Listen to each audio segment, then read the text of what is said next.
Akitin ang kasaganahan, swerte at kayamanan at ito po lang ang inyo pong gagawin. Gawin nyo po ito sa umaga lamang. Ito po ang ating pong bigas.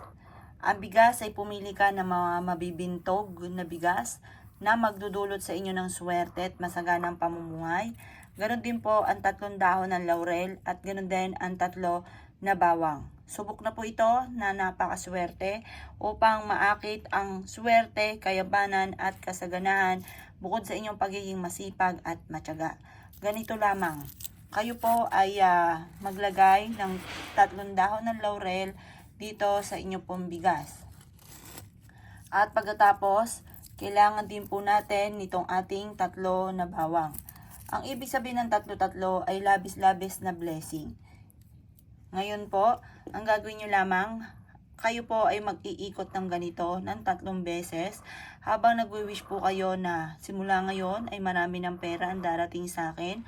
Kailanman ay hindi na ako mauubusan ng pera. Ngayon, sabihin nyo na lahat ang gusto po ninyo habang ito po ay iniikot po ninyo. Ang pag-ikot ng bilog mga bossing ko ay nag-a-attract ng swerte, lalo na sa pera, kasaganahan, at ganun din po mga bossing sa usapin ng tagumpay. Para kayo ay maging matagumpay, laging magkaroon ng maraming pera, gawin nyo po ito. Pagtapos ka ng paikot at habang ikaw ay nagwi-wish, kayo po ay mainam na positive lamang, ayudahan lagi ng mga salita ng mga magaganda. At pagkatapos ay ilagay nyo po ito sa center table po ninyo or kaya po sa inyong hapagkainan. Ito ay gawin mo kahit sa loob ng 1 buwan na may nakain kang ganito sa inyong hapagkainan. Mapapansin ninyo na kayo po ay nagkakaroon ng maraming pera, napapansin ninyo na bibili nyo ang mga pangangailangan, hindi ka na nangungutang or kung ikay nangutang man or may mga bayarin, kada natatapos ang buwan ay hindi ka namumblema sa mga bayarin. Subok na po ito na napakaswerte. Kaya kung ikay naniniwala at nais nyo po itong gawin, subukan nyo po ito at kayo mismo ay maa-amaze dahil sa dami ng mga blessing, sa dami ng pera na darating po sa inyo.